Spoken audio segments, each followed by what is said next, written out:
Welcome to episode 23 of OTD, your daily dose of soccer history by 17 Lost Guy. It's November 23, 1996. We're at the Dell, Southampton's old, tight, two-tier home. The Premier League is 5 seasons old. The pitch is heavy, and Saints are in a relegation fight under the new manager, Graeme Souness. Leeds United are in town. Matt Letizia starts for Southampton. On the bench, there's a new number 33 that almost nobody has heard of. Ali Dia, supposedly a Senegalese international, supposedly the cousin of Ballon d'Or winner George Weah, supposedly ex-Paris Saint-Germain. Within half an hour, Dia will be on the pitch. 53 minutes later, he'll be back off again, and his Premier League career will be over. To understand how this happened, you need both sides of the story, the player and the club. Ali Dia really did exist as a journeyman pro. Born in Dakar in 1965, he bounced around the lower tiers of France, Beauvais, Dijon, La Rochelle, Saint-Quentin, Chateaubriand, then had short spells in Finland with Finpa and PK35, and in Germany with VfB Lübeck. On paper, 30 senior games, 5 goals across a scatter of clubs. By 1996, he's in England, trialling at Gillingham and Rotherham. Tony Pulis reportedly lets him go at Gillingham after deciding he's, quote, rubbish. He ends up at non-league Blythe Spartans and makes one substitute appearance on November 9, 1996 in the Northern Premier League. Southampton, meanwhile, are in flux. Souness has only just arrived, torn up the squad and brought in new faces like Egil Østenstad and Ulrich van Goppel. Results are patchy. Saints will spend much of the 1996-97 season hovering near the relegation zone before a late surge saves them. This is the era before YouTube clips, Y-Scout, or WhatsApp videos. If you're a Premier League manager and someone rings you with a recommendation, you largely have to trust your ears. Then comes the phone call, or more accurately, a phone call. The story, as it's usually told, goes like this. Souness gets a call from someone claiming to be George Weah, then FIFA World Player of the Year at AC Milan, or at least someone claiming to speak for Weah. The caller says he has a cousin, Ali Dia, who has played for Paris Saint-Germain and 13 times for Senegal, and that Southampton should have a look at him. None of that is true. Who actually made this call is still disputed. Later reporting suggests it may have been Dia himself, or a friend from university, or an agent trying his luck. What matters is that the combination of Weah's name, an exotic CV, and a club in need of extra bodies does the trick. Souness, under pressure and short of strikers, offers Dia a 1-month contract, essentially a paid extended trial, without seeing him in a proper game. He trains briefly with the first team. Teammates later say he looked ordinary even in training, but in the churn of a Premier League week, it's easy to park doubts. Originally, Dia is meant to get minutes in a reserve friendly against Arsenal, but the game is washed out by a waterlit pitch, which is how, 14 days into his Southampton adventure, Ali Dia ends up sitting on the first team bench at the Dell for a Premier League match against Leeds United.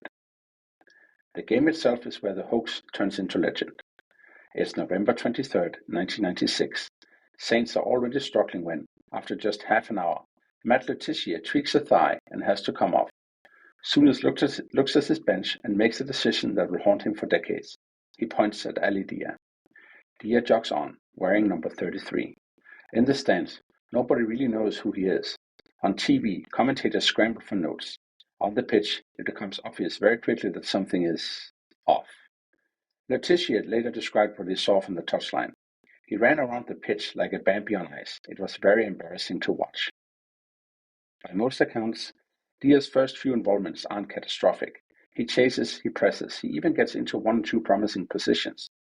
But his touch is heavy, his positioning erratic, and his sense of the tempo clearly miles off Premier League level. Teammates start looking at each other with that unspoken, "What is this?" question. Leeds score, then score again. Souness waits. Perhaps Dia will settle. Perhaps there's a moment of magic in him. But the longer it goes, the more obvious it becomes that this is not a hidden gem, but a man out of his depth. On 85 minutes, with Saints 2-0 down at home, Souness does something you almost never see. He substitutes the substitute. Ben Manku, a centre-back, comes on. Dia walks off, head down. His entire Premier League career has lasted 53 minutes. Southampton lose 2-0. In the dressing room, bemusement turns to dark laughter. Within 2 weeks, the contract barely warm. Ali Dia is gone. What happened to him after he left the Dell? In strictly football terms, a little more and not much. He has a short trial at Port Vale, scoring twice in a reserve game against Sunderland, but nothing comes of it. He signs for Gateshead in the conference, scoring on his debut in a 5-0 win over Bath City and making 8 appearances before form drops off and he is transfer listed. There's a brief stop at Spennymoor United, then the trail runs cold. Media reports later suggest he has used similar tactics abroad, with clubs in Finland and Germany signing him on the basis of embellished or invented CVs, then quickly cutting ties when the performances didn't match the sales pitch. Off the pitch, Weah quietly rebuilds his life. He studies business at Northumbria University, graduates in 2001, then takes an MBA at San Francisco State University in 2003. He later works in the business sector in Qatar. When a journalist tracks him down in 2016, Weah says the Southampton story is, quote, hurtful to him and his family, and insists that he wasn't a con man, just a player who trained well and then had a bad day. For Southampton fans, though, the legend is fixed, a stranger who looked like he'd won a competition to play in the Premier League. For Graeme Souness, it becomes a punchline attached to his time at the club, something he later calls embarrassing. So how on earth could this have happened? You can laugh at Souness in Southampton, and plenty have, but to really understand the Al-Dia incident, you have to drop back into the mid-1990s. This is pre-data, pre-smartphone video football. If you're a manager in England and someone calls claiming to be the World Player of the Year for Milan, recommending a cousin with 13 caps for Senegal and a stint at PSG, your options for checking are limited. No Transfermarkt, no Instat, no global database you can search in seconds. You trust your network. You maybe call one other person. You take a flyer on a short-term deal and think, well, if he's no good, we'll just bin him. In fact, Souness wasn't the only one to get that call. Gillingham had already been stung. They took Weah on trial and let him go when Tony Pulis decided he wasn't up to scratch. Harry Redknapp at West Ham later said he'd received a similar phone call, assumed it was a wind-up, and hung up. In that sense, Al-Dia isn't just a story about one gullible manager. It's a story about football's information gap, a world where clubs were beginning to think globally, but the structures to verify global claims hadn't caught up yet.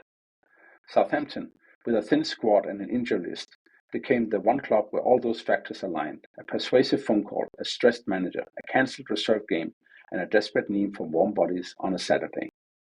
And Al-Dia is not the only football hoax to exploit that gap. You can trace a whole mini-history of frauds, fakes, and bold lies across the game. Carlos Kaiser, the Brazilian striker whose entire 1980s and early 1990s career was built on staying out of matches, using fake press clippings, friendships with genuine stars, and a talent for faking injuries, he maneuvered himself into contracts at clubs like Botafogo, Flamengo, and Fluminense, while playing almost no competitive minutes. When it looked like he might be picked, he would pull up hurt in the warm-up, pick a fight with fans, anything to avoid being seen for what he was on the pitch. Alessandro Sarelli, an Italian who in the mid-2000s sent forged letters to non-league clubs in Wales and England on fake Italian FA letterhead, claiming he was a youth international, recommended for a development spell. Bangor City, amongst others, gave him games before realizing the paperwork was bogus. He later admitted the hoax and apologized. Then there's Marcel Bukdov, not a player but a ghost, a completely fictitious Moldovan teenage prodigy invented around 2008 by an Irish blogger who fed fake match reports and rumors into forums and minor news sites. Before anyone checked, a major newspaper listed, quote, Marcel Bukdov, Moldova, 16 years, among the world's top 50 young footballers. All of these stories reveal the same thing. Football's hunger for the next star, the next bargain, the next edge can make smart people suspend disbelief, especially when there isn't good information to puncture the story. Al-Dia's difference is that his folks didn't just land him a contract or newspaper mention. It landed him live in a Premier League game at an old ground packed with paying fans in a relegation fight. That 53-minute cameo, the misplaced runs, the heavy touches, the Bambi on ice, is what turns it from a scam into folklore. So what did November 23, 1996 actually change? On a practical level, very little. Southampton still stayed up that season. Al-Dia disappeared into the lower leagues and then into business. The Premier League kept on exploding into a global entertainment machine. The George Weah's cousin episode is a footnote, a quiz question, a YouTube montage. But look a bit closer, and it sits at a crossroad. It's the last gasp of a loser More trusting era, the idea that one persuasive phone call can get you into a top-flight squad. It's a cautionary tale that clubs and managers still cite when talking about due diligence and scouting. And it's a reminder that for all the billions swirling around modern football, sometimes the game throws up a story so absurd you couldn't make it up. For Ali Dia, it was a chance seized and wasted in under an hour. For everyone else, it's become a parable about hubris, hope, and the hazards of believing everything you hear down the line. That's all for episode 23 of OTD, the day George Weah's cousin came off the Southampton bench, stumbled around the Dell, and left behind the strangest Premier League cameo of them all. If you got memories, sources, or another incredible football hoaxes we should cover, then email us at otd@17lawsguide.com. Subscribe and leave us a 5-star review so more football history nerds can find us. Tomorrow, November 24, we jump back to 1956 and the opening of the Melbourne Olympics football tournament. Soviet Union facing a unified German team, Hungary's golden generation conspicuously absent, and a Cold War game that showed how politics and football were about to intertwine for decades. You don't want to miss it.